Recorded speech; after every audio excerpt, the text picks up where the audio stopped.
Tashideleg and welcome to In Conversation with Tibettv. Today we are here at the College for Higher Tibetan Studies, SARA, where the 14 leadership workshop for Tibetan school captains and prefects are taking place, which is organized by the Department of Education of Central Tibetan Administration from 21st to 27 December.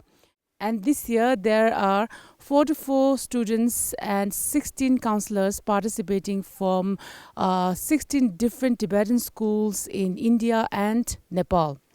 And I'm very pleased to have 4 of the school captains here with us today. And let's hear from them, their thoughts and their experiences from the workshop.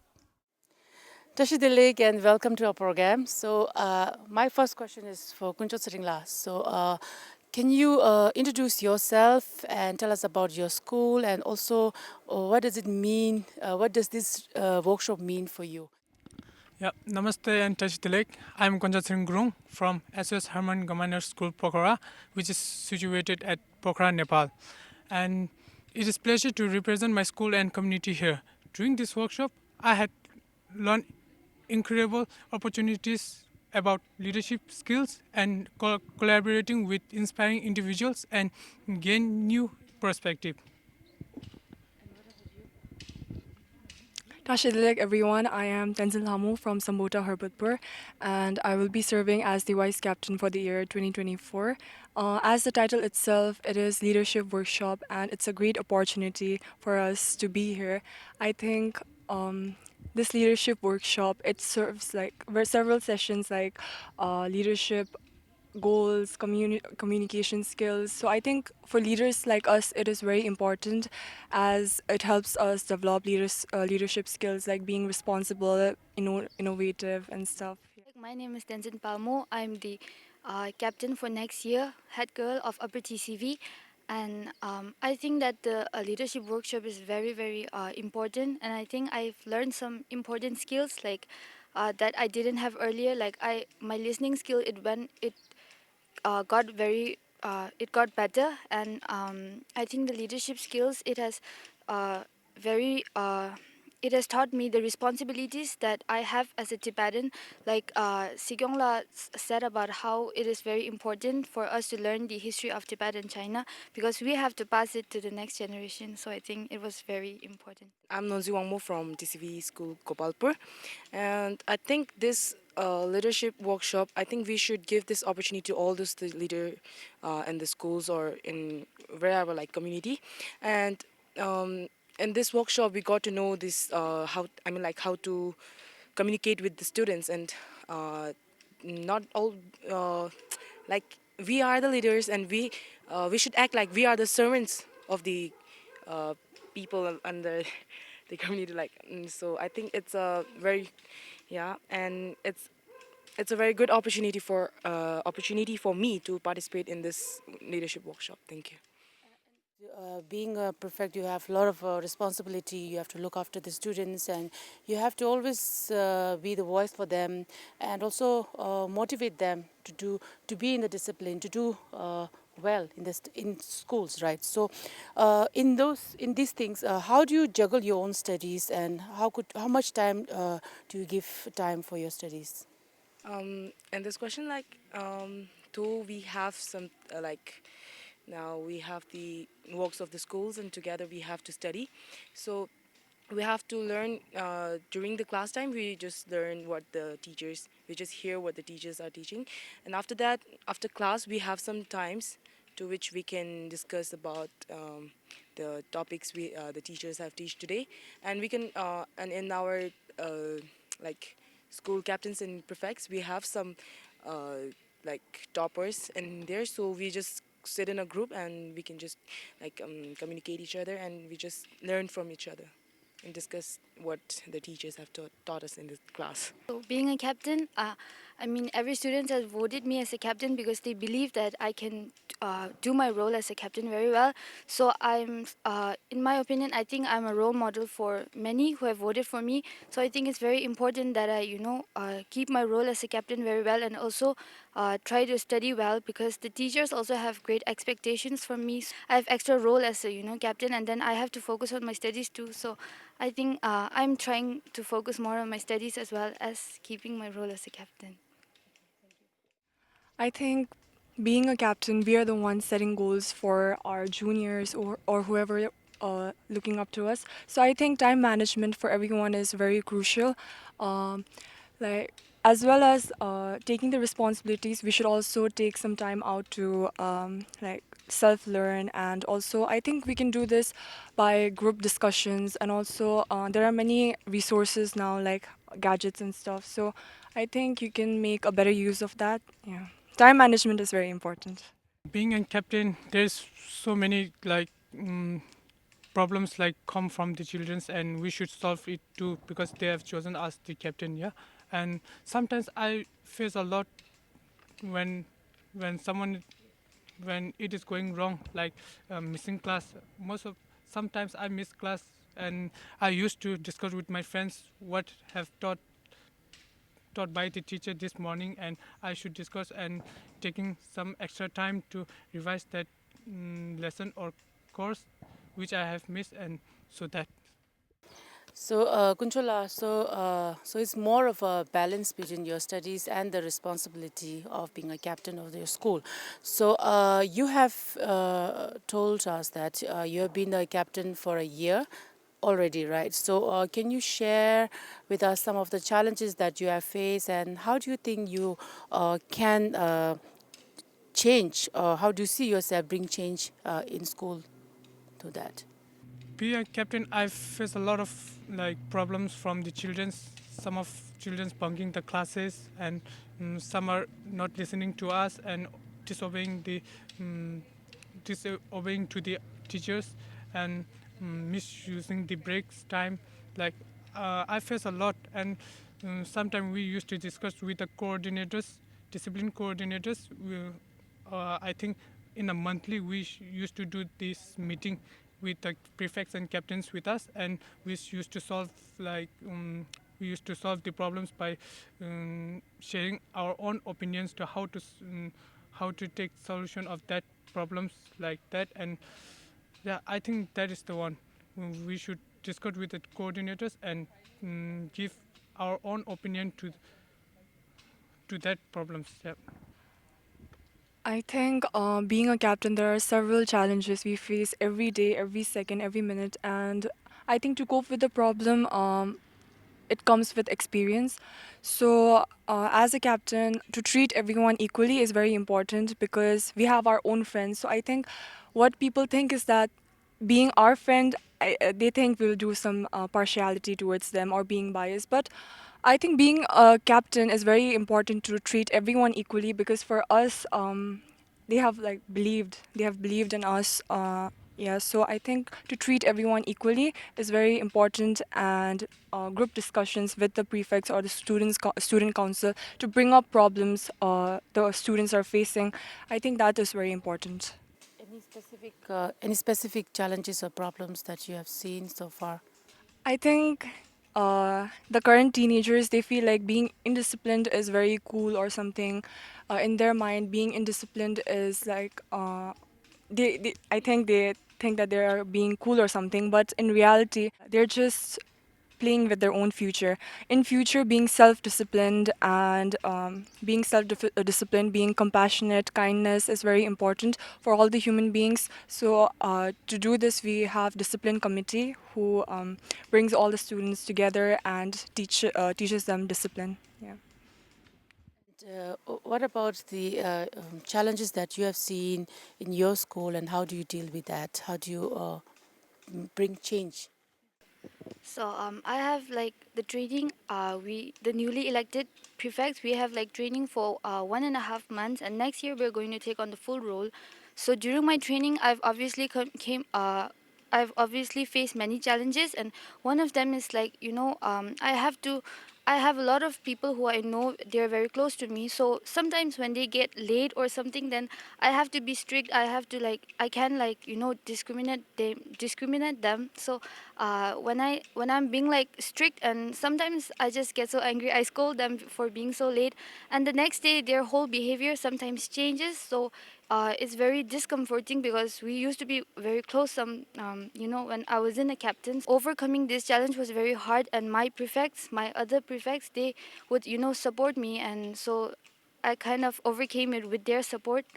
Yes, that's it. Thank you. Since we are the new elected captains and prefects, so we haven't faced that much problems. But like all of you guys have, I also have had problems with my friends also, as they think that if they become friend with me, they will think that I will do better to them, and I will be stricter to the others who are not familiar with me. But I think it's a wrong that's a wrong thought, because it's like, for me, all of them are same. Even my if he or she is my best friend, or anything, or my cousins, or any kind of like blood related to me, I don't uh, discriminate them. So for me it was like very hard, since at first, when I was like selected as a prefect, I just had to fight with my friends due to because they were late for some occasions, and I was like very angry, and I just called them, and all of them behaved like they are not familiar with me after that. But after that, with my prefects and captains, they all come to me, and I just overcame like that. And I think it's very important for the school captains and prefects to be all together and just be like support each other. All of you are right now in class 11, and you're going to 12 next year, right? Which is like few days from now. So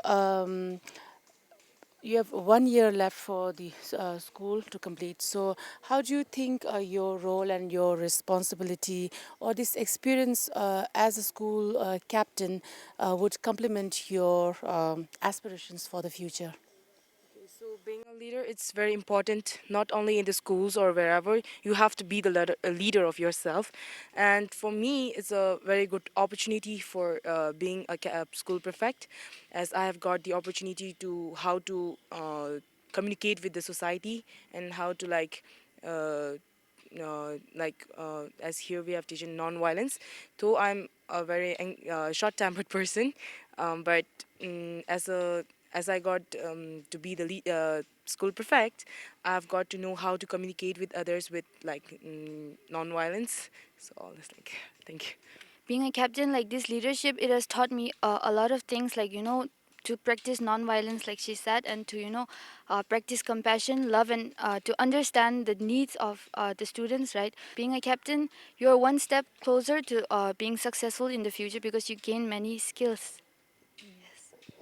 Can you also tell us what was the biggest or the best takeaway from this workshop? Since this workshop is for almost for a week, right? And you have just now you have told us you have learned about the non-violent communications, and not just that, you have learned a lot of things like secular ethics, umelam, about the Central Tibetan administration, and also about security and gender equality. So many topic, very important topic that is covered during this workshop. So, what's the best takeaway that you can remember, or that you uh, yeah, that you can speak about? During this workshop, I had learned many things, but the most important things I have learned is that about the now I have told that non-violent communication.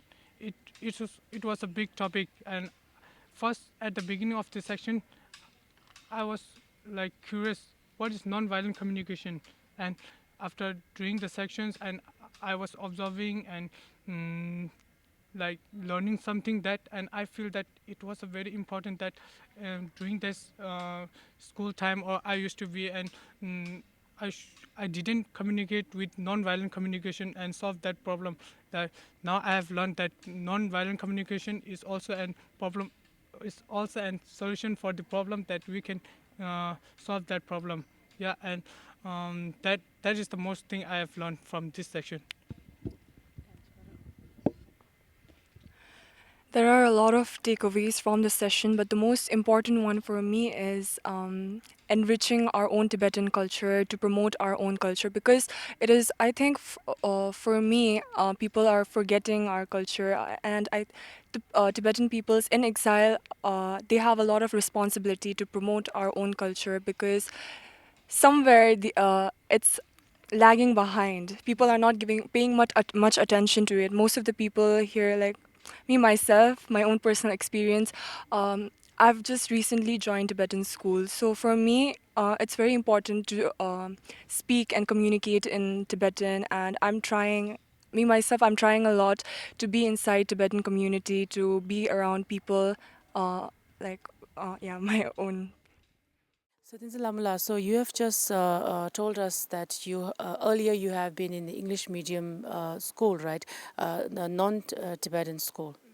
And you have right now moved to Sambora school. So, can you share us your experience of how the differences that you have seen moving to Tibetan school and the relation between the teacher and the students and the teaching process and can you just share the experience? It's been 1 year since I have joined Sambota Tibetan School, and obviously it's a Tibetan school, so there's more emphasis on our own culture. And I often tell my mom if it was possible for me to come earlier and join Tibetan school because now I've realized a lot about the importance of our own culture.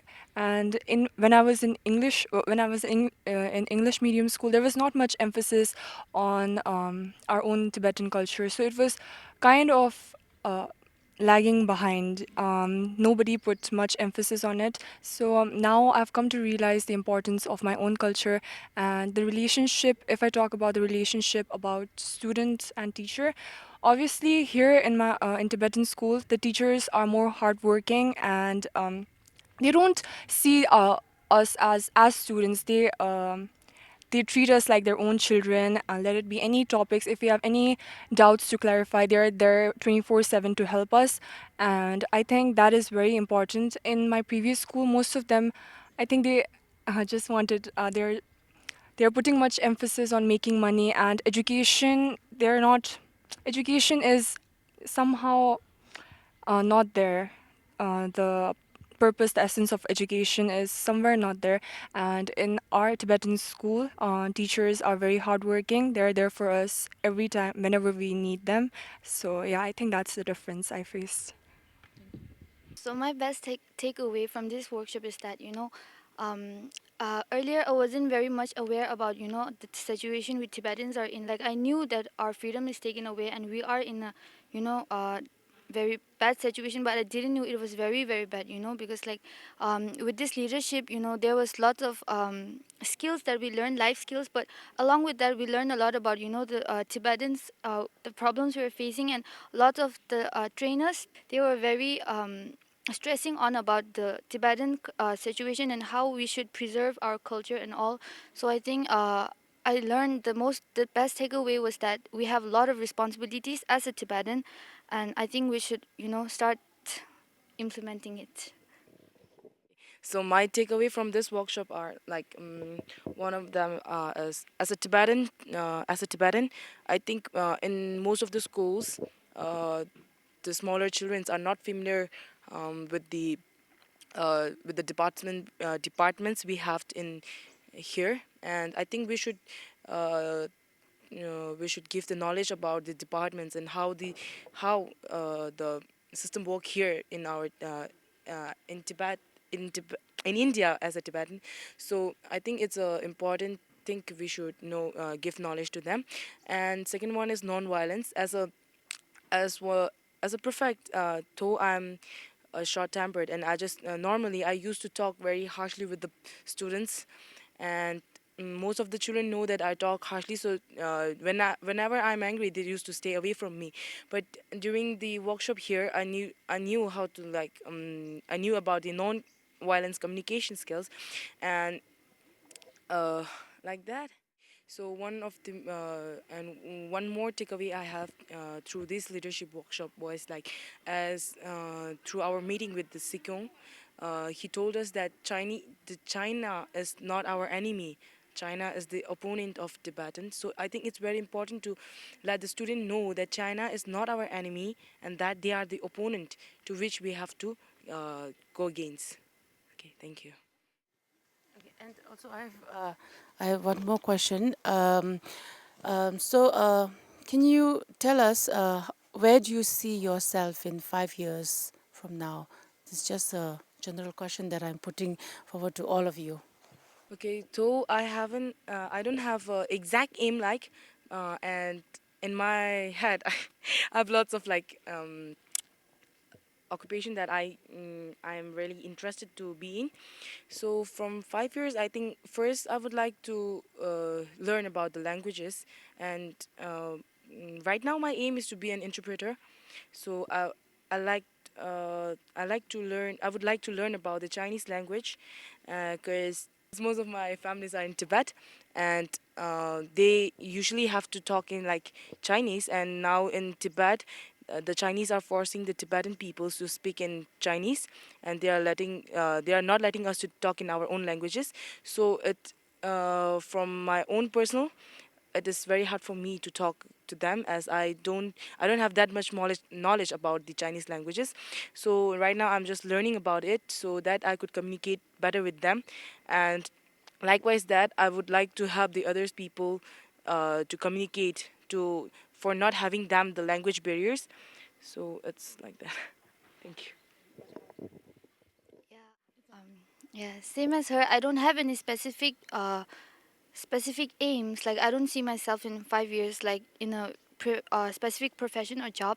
But what I'm aiming right now is that in 5 years, I hope I can serve the Tibetan community. Like I didn't have that earlier, but after this workshop, I really had this strong urge to serve the Tibetan community. So in 5 years, I hope I have accomplished something very beneficial to the Tibetan community.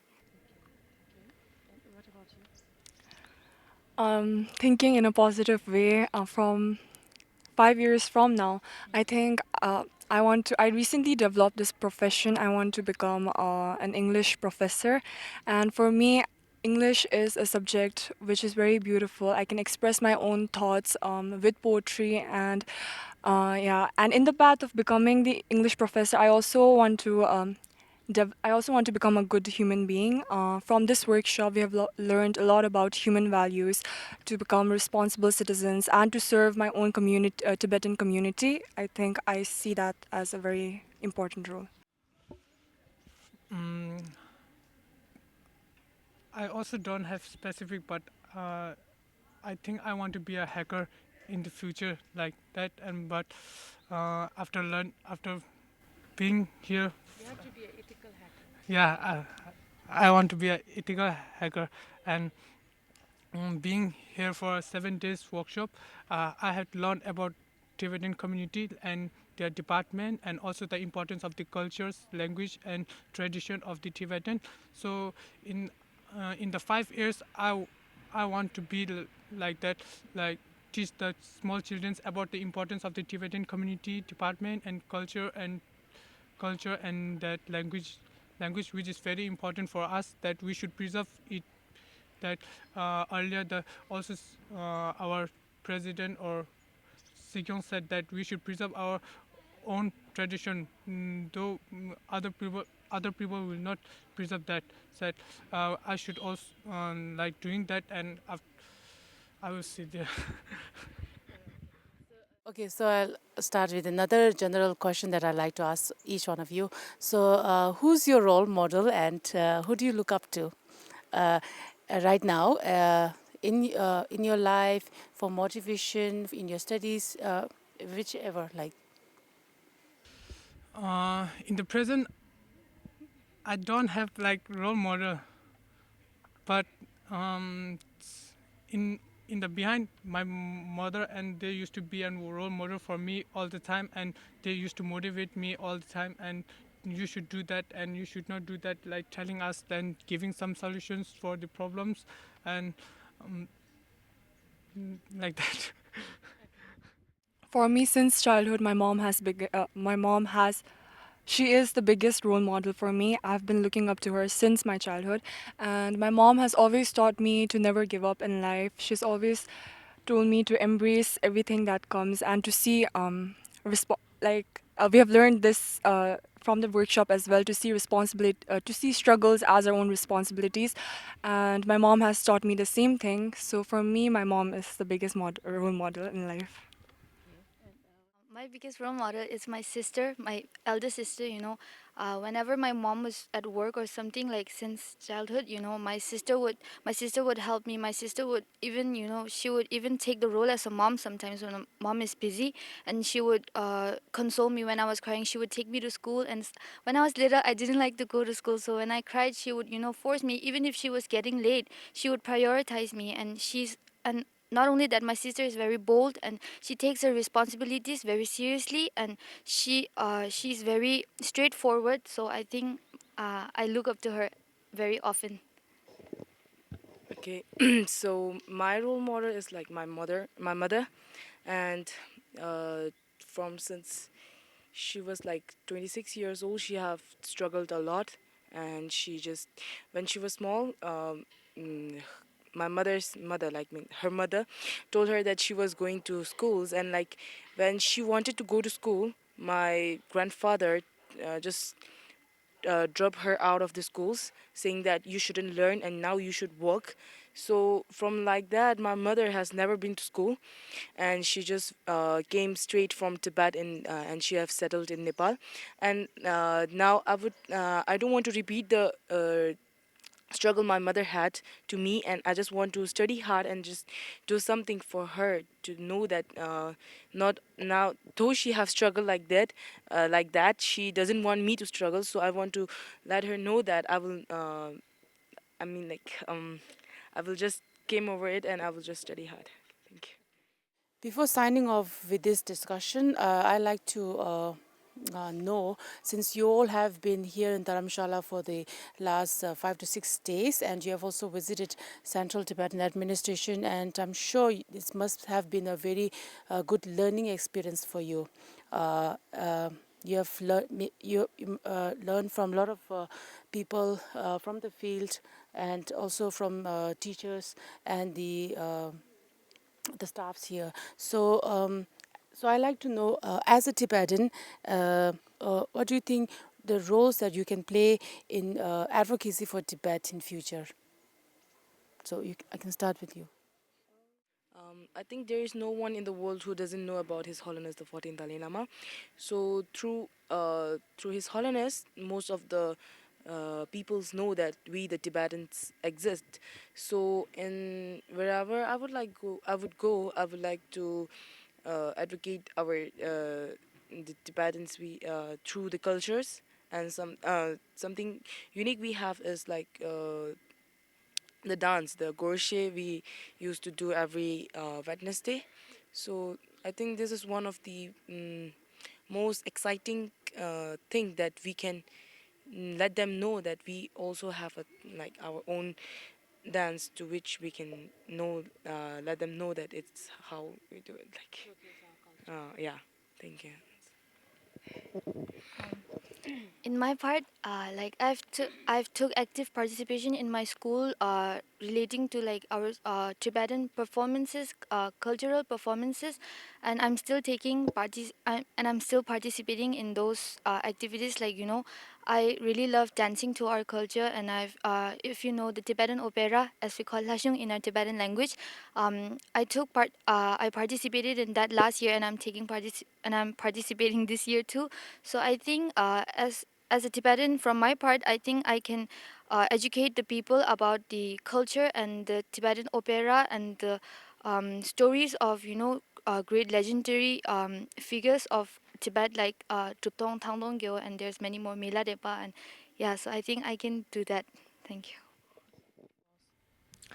I think after no, like in 3 years, I'll be in college soon. So, one way in which I can promote my own culture is wearing our traditional dress chupa to college on Wednesdays. because and also promoting, as she mentioned earlier, gorshe. That is very important to dance in our own cultural song. And also when I think in college there'll be several projects assigned to us. I think we can choose our own Tibetan culture as one of the topics and help our own classmates or companions understand how the Tibetan culture works or how it originated, because Tibet is our own country, and as as young Tibetans, it is our responsibility to uh, preserve our culture. As a young Tibetan, firstly, I would like to encourage the children. Now you can see now the children, they are listening to the English songs and like Korean songs. Like you can see most of the girls watch the K dramas, and like learning the language of the K dramas, Korean like that. And firstly, I would like to take action on the traditional which we have learned and teach the children like dancing. Like now kids they used to participate in dancing like Hindi songs, like English songs like that. And firstly, I would like to encourage them to dance our own culture, dance like that, and teaching them the importance of our Tibetan language, tradition, culture, uh, like that. And also you can see that our like grandparents and grandmothers are learning now the Tibetan language. They are facing a lot of problems, like they used to from the ka nga, still learning there, and they can't catch up with that. And now I would like to take in like program sheets, like teaching them when I go to um, holiday, and like teaching them our tradition tradition and preserve how to preserve that, and telling about our Dalai Lama. And the, as far as teaching them the language, that is important. Thank you. Okay, so these are my questions for today, and it was lovely talking to all of you. And I wish you all a very bright future and best wishes for the coming academic year 2024. Thank you for watching, and see you all in the next episode of In Conversation with Tibettv.